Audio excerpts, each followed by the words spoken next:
నల్గొండ జిల్లాను పట్టి పీడిస్తున్న ఈ మూసి కాలుష్యం నుంచి నల్గొండ జిల్లాకు విముక్తి కలిగించే బాధ్యత ఈ రోజు తీసుకున్నాం.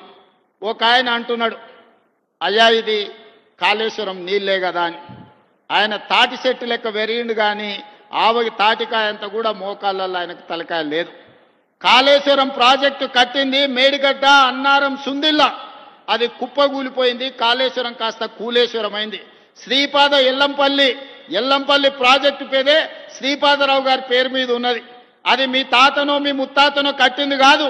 శ్రీధర్ బాబు గారు తండ్రి కాంగ్రెస్ పార్టీ కట్టింది శ్రీపాద ఎల్లంపల్లి ప్రాజెక్టును మేమే కట్టినాము అంటాడు.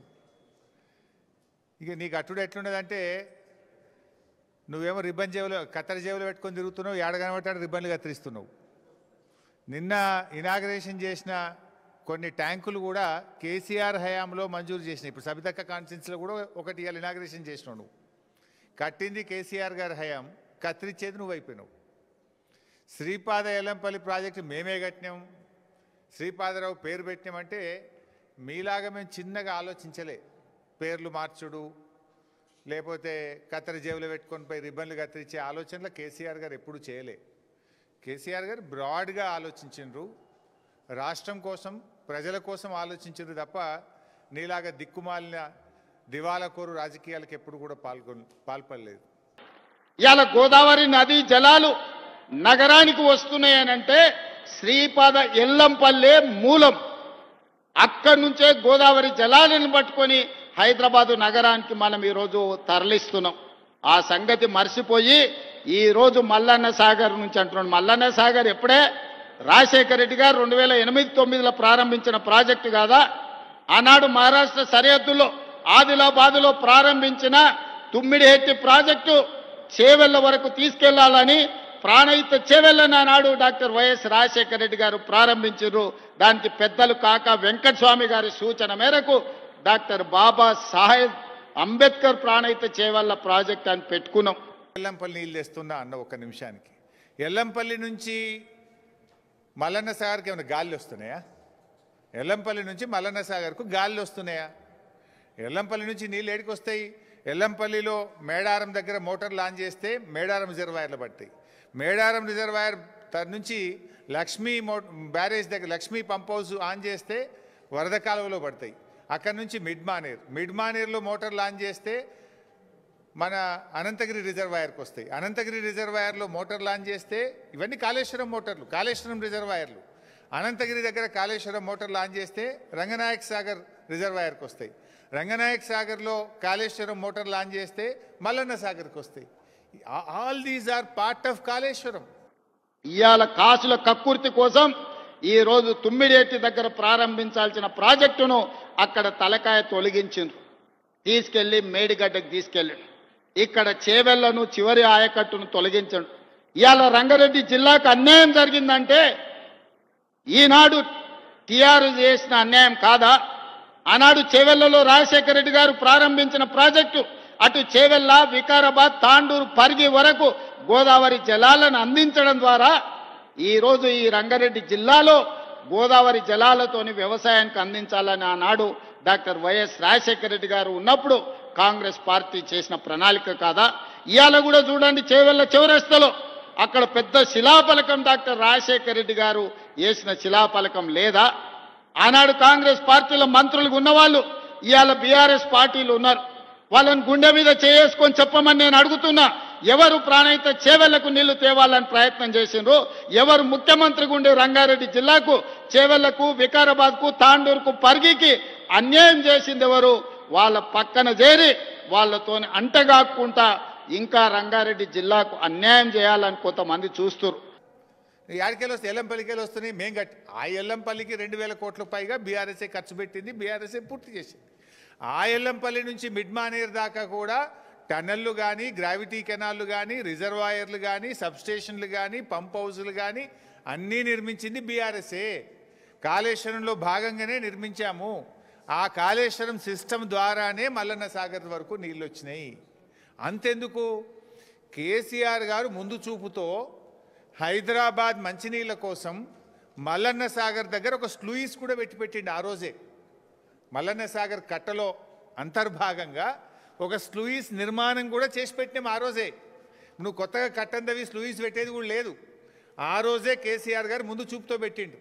కేసీఆర్ గారి ఆలోచన ఏముండే, 10 టీఎంసీలు ఎల్లంపల్లి నుంచి ఇప్పుడు నడుస్తున్న సిస్టమ్, 10 టీఎంసీలు కొండపోచమ్మ సాగర్ నుంచి, 10 టీఎంసీలు మల్లన్న సాగర్ నుంచి అని చెప్పి స్లూయిస్ కూడా ఆ రోజే కేసీఆర్ గారు నిర్మించిండు మల్లన్న సాగర్కు. దాని నుంచి నీళ్లు తెచ్చుకుంటా ఇది నేను తెస్తున్నా ఎల్లంపల్లి శ్రీపాద సాగర్ అంటాడు. అరే కొద్దిగానన్నా జ్ఞానం ఉండాలి. ఎవడన్నా ఎదుటోడు ఏమనుకుంటాడు అనేది ఉండాలన్నా వద్దా? అందుకే ఇవాళ ఈ ప్రాజెక్ట్ ఇదే కాదు, మహారాష్ట్ర ముఖ్యమంత్రితో మాట్లాడుతున్నాం. తొందరలోనే మహారాష్ట్రకు వెళ్తా, అక్కడ ముఖ్యమంత్రిని కలుస్తా. తుమ్మిడి హెట్టి దగ్గర 152 మీటర్లకు మనం అడిగినాం, 148 మీటర్ల ఎత్తున కట్టడానికి వాళ్ళు ఒప్పుకున్నారు. ఏదో వయా మీడియాగా 149 150 మీటర్ల ఎత్తున తుమ్మిడేటి దగ్గర ప్రాజెక్టు, గోదావరి ప్రాణహిత చేవెల ప్రాజెక్టును కట్టి ఆదిలాబాదు జిల్లాకు 1,50,000 2 లక్షల ఎకరాలకు నీళ్లు ఇస్తాం.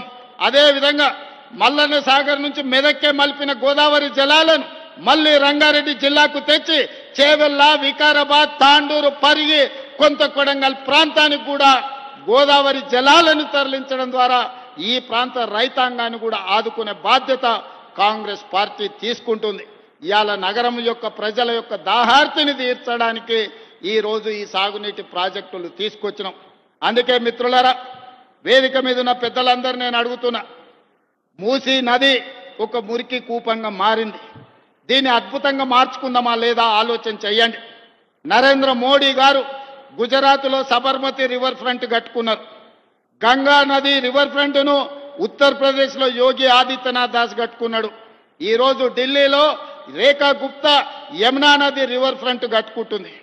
నేను అడుగుతున్న మిత్రులను, నరేంద్ర మోడీలో గంగా నది ప్రక్షాళన జరుగుతాయి, యమునా నది ప్రక్షాళన ఢిల్లీలో జరుగుద్ది, ఉత్తరప్రదేశ్లో గంగా నది ప్రక్షాళన జరుగుద్ది, గుజరాత్లో మీకు సబర్మతి నది ప్రక్షాళన జరుగుతుంది. నేను అడుగుతున్న హైదరాబాద్లో మూసీ నది ప్రక్షాళన ఎందుకు జరగకూడదు? ఇలా నువ్వు గండిపేట దగ్గర కొబ్బరికాయ కుట్టినావంటే ఆ గండిపేటకు హిమాయత్ సాగర్కి వచ్చే నీళ్లు అవి కాళేశ్వరం ప్రాజెక్టు నీళ్లు, కాళేశ్వరం మోటార్ల ద్వారా వచ్చే నీళ్లు అంతే తప్ప అవి ఇంకేమో కావు. కాళేశ్వరం అంటే ఏందో ఇంతకుముందు 10 సార్లు చెప్పిన నేను. కాళేశ్వరం అంటే 3 బ్యారేజీలు, 15 రిజర్వాయర్లు, 19 సబ్స్టేషన్లు, 21 పంప్ హౌజులు, 98 కిలోమీటర్ల పంప్ ప్రెషర్ మెయిను, 203 కిలోమీటర్ల టనలు, 1531 కిలోమీటర్ల గ్రావిటీ కెనాల్స్, ఇవన్నీ కాళేశ్వరంలో భాగమే. ఇందాక నేను ఏమన్నా, కాళేశ్వరం అంటే 15 రిజర్వాయర్లు అన్నా. ఆ 15 రిజర్వాయర్లలో ఒక రిజర్వాయర్ మల్లన్న సాగర్. ఆ మల్లన్న సాగర్ కాళేశ్వరంలో అంతర్భాగము. కాళేశ్వరంలో ఖర్చు పెట్టిన 93,000 కోట్లలో ఖర్చు పెట్టిందే. నువ్వేమంటావు?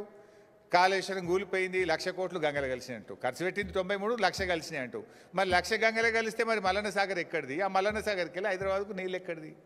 ఎంతకాలం బుకాయిస్తావు? ఇంకెంతకాలం గోబల్స్ ప్రచారం చేస్తావు?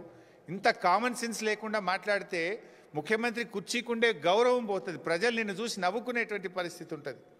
మేమేమో కాళేశ్వరం నీళ్ళు ఎత్తిపోస్తుంటే అవి కూడా మా నీళ్ళే అంటాడు. ఆ నీళ్ళు ఎక్కడి? కాళేశ్వరంలో అంతర్భాగం కాదా? ఈయన ఎట్లా తయారైందంటే కేసీఆర్ గారి ప్రభుత్వం సాధించిన విజయాలను కూడా ఆయన తనవిగా చెప్పుకునే ప్రయత్నం చేస్తాడు.